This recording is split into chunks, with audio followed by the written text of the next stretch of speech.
जय हिंद। आज के वीडियो में हम लोग गंगा नदी के बारे में समझेंगे कि गंगा नदी कहां पर बनती है। इस चीज को हम लोग समझने का प्रयास करते हैं। बिल्कुल बेसिक से हम लोग शुरू करेंगे, आराम से पूरा कंसेप्ट क्लियर करके आराम से समझना है। बात को ध्यान से समझिए। उत्तराखंड में एक जगह है, उस जगह का नाम है बद्रीनाथ, और बद्रीनाथ में एक पर्वत है। उस पर्वत के ऊपर, सर बात को ध्यान से समझिएगा, इस पर्वत के ऊपर एक ग्लेशियर है।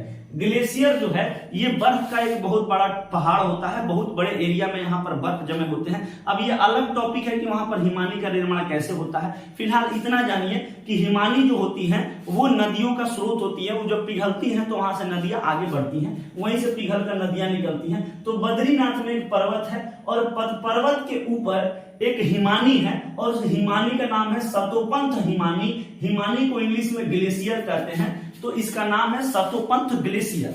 अच्छा, अब इस सतोपंथ हिमानी से दो नदियां निकलती हैं सर। एक नदी का नाम है धौली गंगा और दूसरी नदी का नाम है विष्णु गंगा।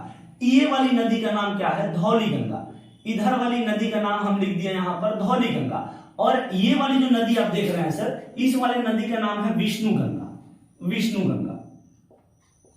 ये दोनों ही नदियां आगे चलकर आपस में मिल जाती हैं। ये दोनों ही नदियां जब आगे आती हैं तो आपस में यहां पर मिल जाती हैं।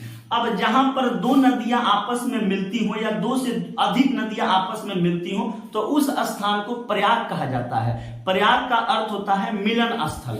तो भारत में बहुत सारे प्रयाग हैं, तो अलग अलग प्रयाग का अलग अलग नाम दे दिया जाता है। तो जहां पर धौली गंगा और विष्णु गंगा मिलती हैं उस स्थान को हम लोग विष्णु प्रयाग के नाम से जानते हैं। इस स्थान को हम लोग विष्णु प्रयाग कहते हैं, विष्णु प्रयाग। अब यहां पर जब दोनों नदियां आपस में मिली तो यहां पर एक, दोनों नदियों के मिलने के बाद एक सिंगल धारा आगे बढ़ती है।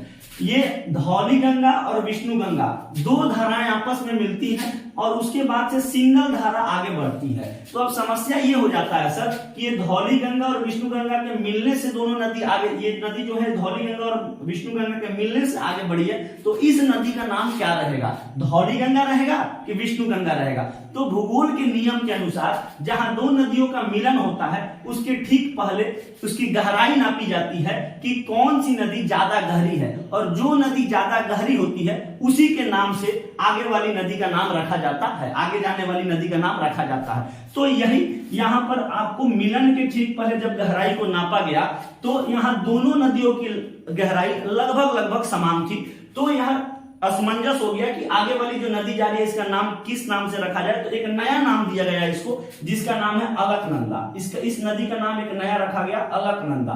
दोनों नदियां जब धौली गंगा और विष्णु गंगा मिलती हैं और उन धाराओं से एक जब सिंगल धारा आगे बढ़ती है तो उस नदी का नाम जो है इस वाले धारा, ये जो धारा जा रही है नदी की, इसका नाम अलकनंदा रख दिया जाता है। अलकनंदा, ये अलकनंदा है। अब अलकनंदा जब आगे बढ़ती है तो यहां पर बगल से, इधर साइड से आकर एक नदी मिलती है। इस नदी का नाम है नंदाकिनी नदी। नंदाकिनी नदी, नंदाकिनी नदी इस नदी का नाम है, और ये नंदाकिनी नदी आकर मिलती है अलकनंदा में। सर फिर वही बात, जहां दो नदी आपस में मिलती है उस स्थान को प्रयाग कहते हैं। चूंकि भारत में बहुत सारे प्रयाग हैं तो हर प्रयाग का अलग अलग नाम है। तो जहां पर नंदाकिनी और अलकनंदा मिली है उस जगह को हम लोग नंद प्रयाग के नाम से जानते हैं। नंद प्रयाग। नंद प्रयाग जो है, नंद प्रयाग में कौन सी दो नदियां मिलती हैं आपस में? तो अलकनंदा और नंदाकिनी नदी। फिर जब आगे बढ़ने, जब यहां से मिलने के बाद जब सिंगल धारा आगे बढ़ी तो फिर इसकी गहराइयों को नापा गया तो यहाँ अलकनंदा की गहराई ज्यादा थी, इसलिए जब धारा आगे बढ़ी थी अलकनंदा के नाम से आगे बढ़ी। फिर अलकनंदा नदी आगे बढ़ती है तो बगल से एक और नदी आकर अलकनंदा में मिलती है। इस नदी का नाम है पिंडार नदी। पिंडार नदी, ये पिंडार नदी आकर मिलती है अलकनंदा में, और जहां आकर मिलती है उस जगह का नाम है कर्णप्रयाग। इस जगह का नाम है कर्णप्रयाग। यहां पर जब दोनों नदियों की गहराई को नापा गया तो अलकनंदा की गहराई अधिक थी, इसलिए यहां पर अलकनंदा के नाम से नदी आगे बढ़ी। अब आगे चलती गई अलकनंदा नदी। तो यहां बात को समझिएगा, यहां बगल में एक और जगह है उत्तराखंड में ही, उस जगह का नाम है केदारनाथ। वहां पर एक पर्वत है और उस पर्वत से एक नदी निकलती है, उस नदी का नाम है मंदाकिनी नदी, और आगे चलकर यह मिल जाती है अलकनंदा में। ये नदी आपको केदारनाथ से आ रही है, इस नदी का नाम है मंदाकिनी नदी। मंदाकिनी नदी। यही मंदाकिनी नदी यहाँ से आती है और आकर अलकनंदा में मिल जाती है और फिर यहाँ से सिंगल धारा आगे जाता है। ये मंदाकिनी जहां अलकनंदा से मिलती है उस स्थान का नाम है रुद्रप्रयाग। इस जगह का नाम है रुद्रप्रयाग। रुद्रप्रयाग में आपको मंदाकिनी और अलकनंदा नदी आपस में मिलती है। फिर यहाँ पर जब गहराई को नापा गया तो अलकनंदा और मंदाकिनी में अलकनंदा की गहराई ज्यादा थी, इसलिए जो आगे धारा बढ़ी है वो अलकनंदा के नाम से आगे बढ़ी है। अभी फिर बात को समझिए, उत्तराखंड में ही जब आप नक्शा देखिएगा उत्तराखंड का तो उत्तर पश्चिम दिशा में एक जिला है उत्तरकाशी जिला। उत्तरकाशी जिला में एक जगह है गंगोत्री, और गंगोत्री में एग्जैक्ट पॉइंट की बात करें तो वहां पर एक जगह है गोमुख। उस गोमुख से एक नदी निकलती है, हम लिख देते हैं यहाँ पर गोमुख, और गोमुख से जो नदी निकलती है उस नदी का नाम है भागीरथी नदी। ध्यान दीजिएगा, गोमुख से भागीरथी नदी निकलती है, यहाँ से भागीरथी नदी निकलती है। जब भागीरथी नदी आगे बढ़ती है तो बीच में एक नदी आती है जिसका नाम है भिलांगना नदी। बात को समझिएगा, इस नदी का नाम जो गोमुख से निकल के आ रही है उस नदी का नाम है भागीरथी नदी, और इधर बगल से एक नदी निकल के आ रही है, इस नदी का नाम है भिलांगना नदी। भिलांगना नदी, और ये दोनों नदियां जहां पर मिलती हैं भिलांगना और भागीरथी, उस जगह का नाम है टिहरी। टिहरी सर, भारत का सबसे ऊंचा बांध टिहरी बांध यहीं पर बनाया गया है, जो कि एक अर्थ पिलर बांध है। अब यहाँ पर आपको भिलांगना और भागीरथी नदी का यहाँ पर मिलन होता है, और भिलांगना और भागीरथी में भागीरथी की गहराई अधिक है, इसीलिए यहाँ पर आगे जो नदी बहती है वो भागीरथी के नाम से बहती है, और ये नदी आगे जाकर यहाँ अलकनंदा में सर जाकर ये नदी मिल जाती है। अलकनंदा में ये नदी जाकर मिल जाती है। कौन सी नदी? भागीरथी नदी। अब यहाँ पर बात को ध्यान से समझिएगा सर, जहां पर अलकनंदा और भागीरथी नदी मिली उस जगह का नाम है देवप्रयाग। जहां पर अलकनंदा और भागीरथी मिलती है उस जगह का नाम है देवप्रयाग। देवप्रयाग में अलकनंदा और भागीरथी नदी दोनों नदियां आपस में मिलती हैं, और यहां से फिर एक सिंगल धारा आगे की ओर बहता है। अब जब ये सिंगल धारा आगे की ओर बढ़ा तो उसका नामकरण की बात करें तो फिर वही भूगोल का नियम, मिलन के ठीक पहले दोनों नदियों की गहराई को मापा जाता है। जब दोनों नदियों की गहराई को मापा गया तो अलकनंदा और भागीरथी दोनों की गहराइयां लगभग समान थी।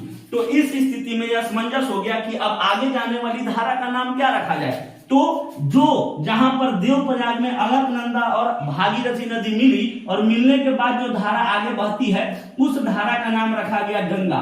उस धारा का नाम क्या रखा गया? गंगा। तो गंगा कहीं से निकलती नहीं है सर, गंगा बनती है। कहां बनती है?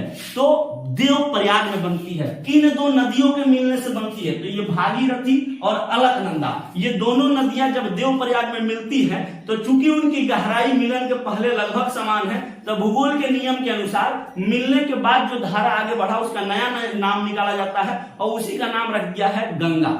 एक्चुअली में उत्तराखंड में भागीरथी नदी को ही गंगा के नाम से जाना जाता है। उत्तर प्रदेश और बिहार में भागीरथी नदी को हम लोग गंगा के नाम से जानते हैं, और पश्चिम बंगाल में आप जाइएगा तो वहां गंगा नदी को भी वही नदी जो है वो भागीरथी के नाम से जानी जाती है। जब उत्तराखंड में ये नदी थी जिसको हम लोग गंगा कहते हैं, वहां पर उसको लोग भागीरथी कहते हैं। उत्तर प्रदेश और बिहार के लोग उसको गंगा कहते हैं। पश्चिम बंगाल में जाने के बाद फिर उसको जो है लोग भागीरथी ही कहते हैं। ये इस तरीके से गंगा नदी का उद्गम होता है। और आप लोग जो जीवन में अपने सुने हैं पंच प्रयाग के बारे में, वो यही पंच प्रयाग है। पहला आपका है विष्णु गंगा। विष्णु गंगा में दो नदियां मिलती हैं। कौन कौन सी? तो एक धौली गंगा है और एक विष्णु गंगा है। और आगे जब नदी चलती है तो अलकनंदा के रूप में वहां से मिलने के बाद आगे नदी आई तो अगला आपको प्रयाग मिलेगा नंद प्रयाग। यहाँ पर आपको नंदाकिनी और अलकनंदा मिलेगी। आपको जो तीसरा प्रयाग मिलेगा वो मिलेगा कर्ण प्रयाग। यहाँ पर आपको अलकनंदा और पिंडार नदी मिलेगी। चौथा प्रयाग जो है वो है रुद्र प्रयाग, जो कि यहाँ पर आपको अलकनंदा और मंदाकिनी नदी के मिलन पर बनता है। और सबसे लास्ट जो पांचवा प्रयाग है वो आपको देव प्रयाग, जहां आपको भागीरथी और अलकनंदा के मिलने से बनता है। और वहां से जो धारा आगे बढ़ती है वही गंगा के नाम से जानी जाती है। गंगा किसी पर्वत से या ग्लेशियर से नहीं निकलता है, गंगा जो है दो नदियों के मिलने से बनता है। यहाँ पर एक बार फिर दोबारा इस स्ट्रक्चर को समझेंगे। बद्रीनाथ में एक पर्वत है, उस पर्वत के ऊपर जो है एक ग्लेशियर है, सतोपंथ ग्लेशियर, वहां से दो नदियां निकलती हैं, एक धौली गंगा और एक विष्णु गंगा।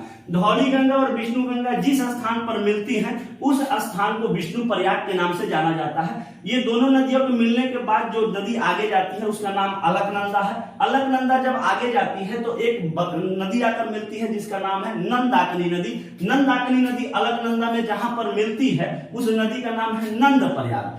अच्छा, फिर दोनों के मिलने के बाद जो धारा आगे जाती है, संयुक्त धारा आगे जो जाती है, उस धारा को अलकनंदा के ही नाम से जानते हैं क्योंकि गहराई अलकनंदा की ज्यादा है। अब आगे जब जाएंगे तो इसमें पिंडार नदी आकर मिलती है। जहां पिंडार नदी अलकनंदा में मिली उस जगह का नाम है कर्ण प्रयाग। फिर आगे जो धारा जाती है वो अलकनंदा की जाती है। अलकनंदा में फिर इधर से केदारनाथ से एक नदी निकल कर आती है मंदाकिनी नदी, और ये मंदाकिनी नदी आकर मिलती है जहां अलकनंदा में, उस जगह का नाम है रुद्रप्रयाग। अब फिर उसके बाद से जो धारा आगे बढ़ी वो अलकनंदा के ही रूप में बढ़ती है। अब इधर का कहानी ये है कि एक जगह है उत्तराखंड में, उत्तर काशी जिला, वहां पर गंगोत्री, एग्जैक्ट जगह की बात करें तो गोमुख, वहां से निकलती है भागीरथी नदी।